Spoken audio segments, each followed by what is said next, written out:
Greetings, programs. Welcome back to Arcneo Reviews, where I'm not so much doing a review today as I'm basically doing I guess you'd call it an errata video, where I'm going to go over a couple things that in the last almost year of videos I've done, I either missed or got wrong. So, major thanks to everyone who's helped point these things out. And on top of that, I'm also going to do, like, micro reviews of some figures that there's no real point in me doing a full video for them, so I'll just do them here really fast. So, first thing, just on me flat getting it wrong, in my video on Transmetal Sonar, I kept calling this figure a guy. Apparently, because they never actually specified on the character card, Hasbro in recent years actually decided this character was female. So, that's a thing that I got wrong. Kind of cool, actually, because I instantly now picture this character with, like, that whole Carmilla, you know, Queen of the Vampires thing going on. So, yep, I'm down with that. Apparently, Sonar's a chick.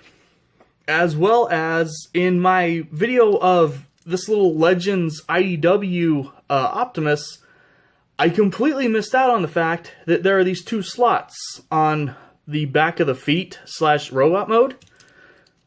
And then there's these two tabs on the front of Roller. I thought these were just there to, you know, be part of the design and everything. You know, just make him look cool. No, turns out you're supposed to tab Roller into the back there and turn them all into, you know, one cohesive unit.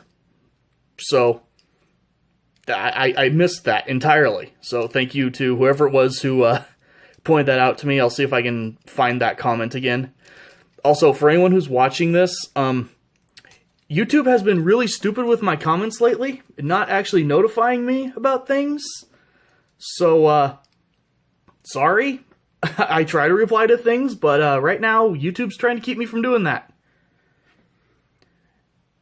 Okay, so next thing, not so much something I got wrong, it's just something I couldn't look at. In the video for Titan's Return Quake, I did not have his gun. I have his gun now. So, as you can see, it is just a pretty, you know, fairly generic, you know, futuristic space rifle design. A little hollow on the backside because, of course, it is. No, I actually really, really like this gun. And especially when you give it to this guy with his already, you know, fairly just generic goon robot design. I think it actually fits, like, really, really well. So, he has his gun finally, and I've finally shown him with his gun. Yay! And one more for the I didn't have it so I couldn't review it pile. Generations Warpath. I have his missile now. And you can see why a lot of people either got rid of the missile or I know a lot of people, they actually just cut it right there to make it a short missile. It does look a little ridiculous sticking back that far, but it's there, and it's apparently very, very tight fire. Wow, I cannot actually get to fire at all, actually. Huh, weird. I guess it's a friction missile now. I have to push it from the back. Cool. Okay, this is bothering me now, because this was working. Why is it not? Oh, okay, great. There we go. Proper missile fire. Yay! So, now we're on to the, just, I guess, micro reviews of figures that I don't really need to do an entire video on for one reason or another. So, anyone remembers in my Generations Warpath video, I mentioned that this was a remold of Megatron. Here's Megatron. So, yep, again, it's his IDW design. This is the Megatron that was made to go along with that Legends class IDW Optimus. Transforms exactly the same way as the Warpath figure. On mine, this joint can be a little stiff. There we go.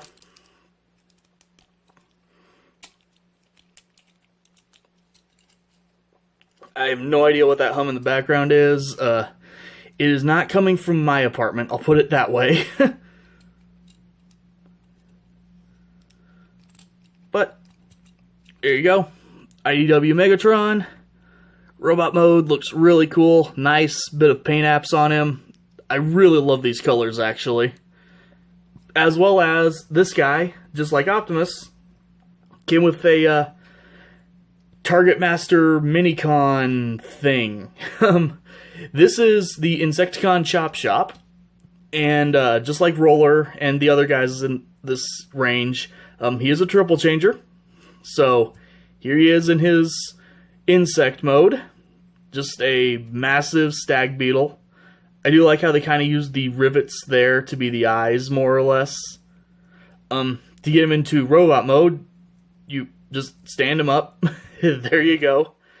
He's got little rotating arms. That is the only joint on him. And then for his weapon mode, he's going to pull out the peg and pull his legs apart. And now he is a big crushing pincer weapon thing that is somehow kind of fitting to be on Megatron's arm. So there you go. That's the Legends class Megatron. And next, actually, we're going to go back to movie Jazz. Turns out they reused this mold a lot, and I have two of its reuses. So here, just kind of as a refresher, you have the original version. This is the 2007, I want to say, movie release, whatever. You know, the first figure that really got me into collecting when I actually understood the characters and stuff. So, there's that.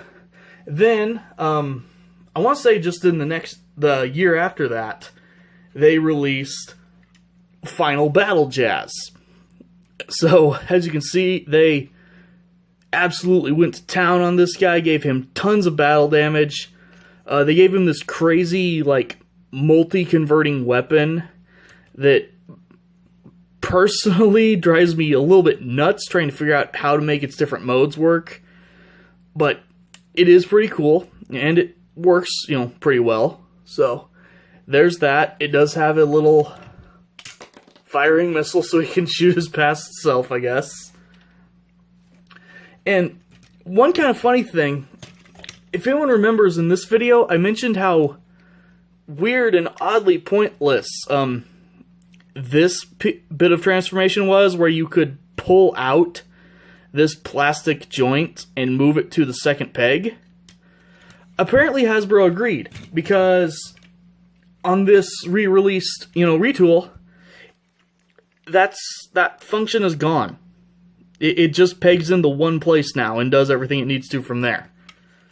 So, there's that. The car mode is basically identical to the original release. Like, the silver is a slightly different color, and the windshield isn't as dark of a blue. But other than that, completely the same. And then finally, I actually have, I want to say this is from Revenge of the Fallen, but they re-released the mold as Smokescreen. And really great paint job on this guy, I'm not going to lie. He is completely identical to the first one, except for, again, oh, the humming stopped, yay. Hopefully you guys heard the humming so you can appreciate it stopping with me. But again, they removed that weird little shifting tab there. And while I don't have his gun, he actually came with the exact same gun that the normal release of Jazz had. The one difference on this guy, though, is on the original, you can see here that this tab was just, or this peg, I guess, was just molded in right there to peg, you know, the torso and everything down together. On this one, it's actually a riveted in, slightly different peg. Functionally, it's identical, but it looks different, and is kind of weird that they did that. So, at some point I do need to track down his gun, but this guy is really, really cool, and really fast just because his alt mode is worth seeing. Here he is in his car mode, and it is a really, really nice redeco. A lot of different paint apps on him. All the lights are picked out and stuff. He has just a solid black windshield this time. It's not transparent. And one thing actually I missed on this guy that I found by accident later, there's a little tab right here. So when you're folding this piece up to go into car mode, it will actually lock over that little tab. So that is worth noting and keeping in mind should you get any version of this mold. It's a little bit of a fiddly mold, but it is a mold that I still really like. It's what got me into Transformers, obviously, you know, in terms of lore, not just going, hey, look, really cool plastic. I know I'm creaking this guy like mad trying to get everything nice and put together, but yep, that's that's the movie versus Smokescreen. I want to say this is a Revenge of the Fallen figure. I can't remember. Hey, look, I'll put it on screen. Wow. The joys of editing. And for the final figure of tonight, whenever this ends up going out, that Demolisher figure that I've got from Armada that I love so much, I got another variant of it. This is the Energon version, or one of the two Energon versions, I think, actually. They released at least 4 versions of this. I have 3 of them. No, I don't need any of the others. Seems every time I mention that I don't have something in a video, someone hooks me up with it. I appreciate the heck out of it, guys, but I already got 3 of this guy. I'm good. But yeah, this is the version they released in the Constructicon colors.